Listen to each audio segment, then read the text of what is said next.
Glenn Wright, PDA President and CEO, here at the 2025 PDA Pharmaceutical Microbiology Conference. We are sold out, and I have the distinct pleasure of speaking today for just a few minutes with our great journal editor, Dr. Gupta, whose focus is cancer vaccines. And so welcome. Thank you, Glenn. I'm thoroughly, as you said, the scientific content of this conference is mind-boggling. The latest technology on microbial detection, endotoxin detection, and everything else in between is just amazing. People can take in so much information here. This is really a great conference that PDA has put out. So now I'm going to ask you a question. So what is your favorite talk that you've been to so far?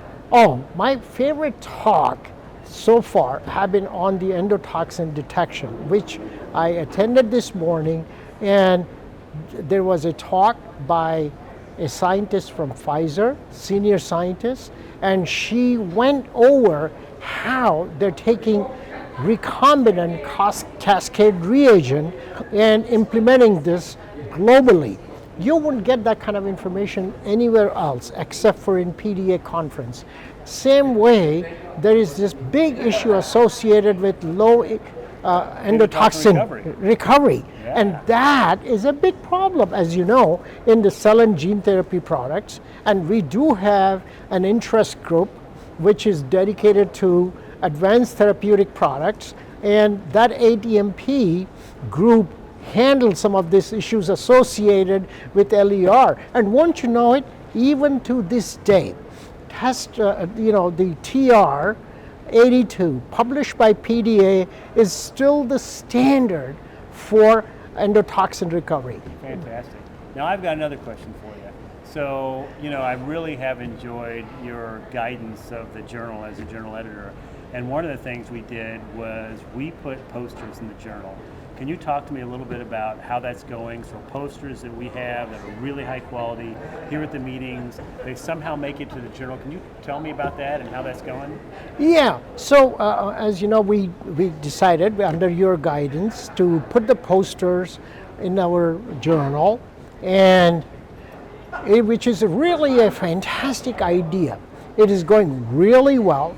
It is really taken very positively by the readers and the presenters, because it gives them a entree and gives them a DOI number which they can use in their CV, and they can put it into LinkedIn or anywhere else, and it couldn't be better. And not only that, some of those posters result into papers which I get from coming in from those poster authors. So all around, it has been a win-win situation. Great. Yeah, I'm always excited about it. And while I could suggest it, you're the one who had to pick it up and make it happen. Thank you. And I really do appreciate it, because I really believe that there's a lot of very early science in those posters that become papers, right? Exactly. And so getting a preview or a look ahead, they're just fantastic for that. Oh yeah, for example, in today's posters, which I was just going through, there were posters by many different companies on using PCR for mycoplasma detection, which is a huge problem in cell and gene therapy products. So we now have technology to do a rapid PCR and find out if there is a mycoplasma at a very low level of detection.